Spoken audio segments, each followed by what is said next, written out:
So if you look at the brochure, I just want to go real briefly. You met Dorothy. This is her daughter here. So please keep her up in prayer. But can you open up that same flyer and just take a peek at that violence there? Yeah. Chicago, and we all live in Chicago. Camila, even though you're in Flossmoor, you still come to Chicago. We live in the most dangerous city in America. Iraq or Afghanistan just had 66 people murdered, and that was the most deadliest month ever since we've been over there. And in Chicago, we have over 248 murders already, and 80% of these murders are black on black. Yes. Black on black. We are killing each other. Right now, everyone here know who the alderman is currently? Right. And I'm not going to talk bad about Tony folks, but I'm going to say this to you.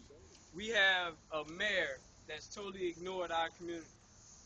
We have a mayor that's totally ignored our community, and he's appointed over 18 of the black aldermen that's in the city council right now. Now, if I appointed you, am I going to really go against you? No. The aldermen make over $100,000 a year, so am I really going to bite the hand that's feeding me? So really, it's not even wise for us to expect the black aldermen to really go against the man who's ultimately responsible for them making all the money that they make. Those of you who know my history and my track record, I'm an over 10-year Navy veteran, been doing this block by block work for eons, just since, I got out the military in '96.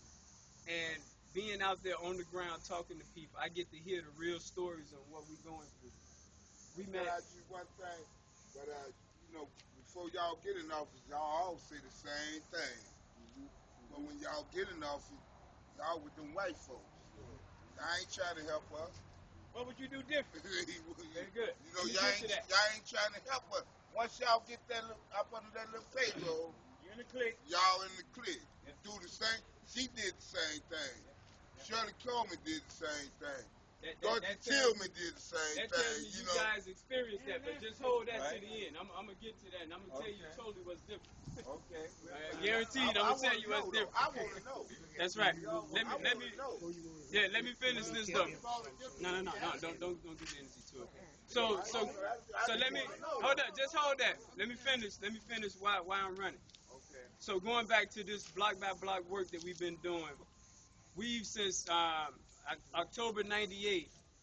I've personally, and my wife for 5 years now, invested over $100,000 of our own money into helping people. It's not an alderman on the city council who can say that. You have to be committed and doubly committed to take your own money and put it into helping other people. So that's something that I don't think any of those in the city council will be able to say, to be that committed to people. Now, I've been blessed to have this vision, and this vision includes 20 Chicago neighborhoods. We got some of the governors here. You heard people say they was from far away, out on 126 and 115. So we talking about 20 Chicago neighborhoods, each one linked to a U.S. city, a country in Africa, and a career club. This is important because it shows you the vision is large. So getting into city council is small, but it's necessary. Because right now we don't even have no one there that's really fighting for us at the block level.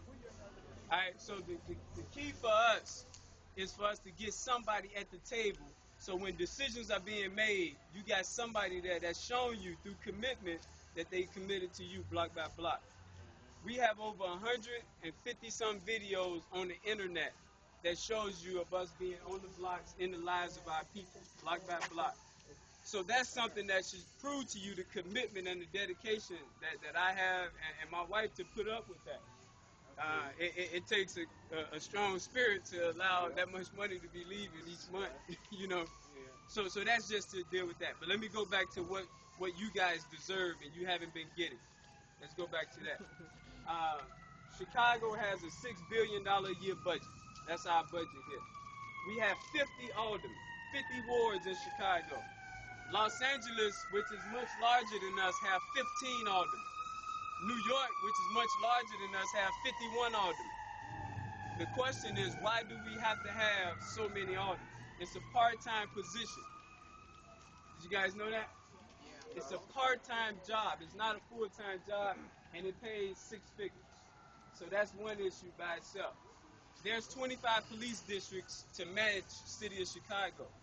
One of my proposals is to reduce the city council.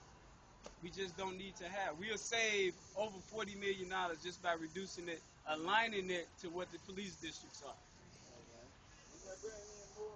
I mean, huh? Bringing double aldermen, you know, where the aldermen that take on more districts. If you can hold, let me just set the platform, you guys. Then I'll answer all the questions and stuff.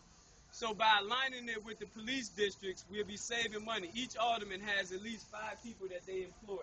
So you're gonna save money. You know, if you multiply 5 by 25, you know, we're gonna save that much also in the staff.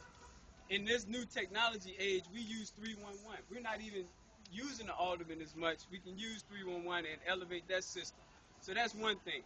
I believe in our neighborhoods that the 5 tickets that we used to have before they booted your car, we need to, they reduced it to now 2 tickets that they boot you. And we know who communities that's devastating the most. So one of my proposals also is to get that back up to at least 4 tickets. Most of the people who that impacted was the black communities. And Chicago, at least, is 30-something% African American. So any rules and regulations they make is impacting us the most. Loretta, you spoke about them saying we the lost city or we the lost neighborhood, you know, West Inglewood. I came from Cabrini Green. I came from Jane Addams, 2 housing projects.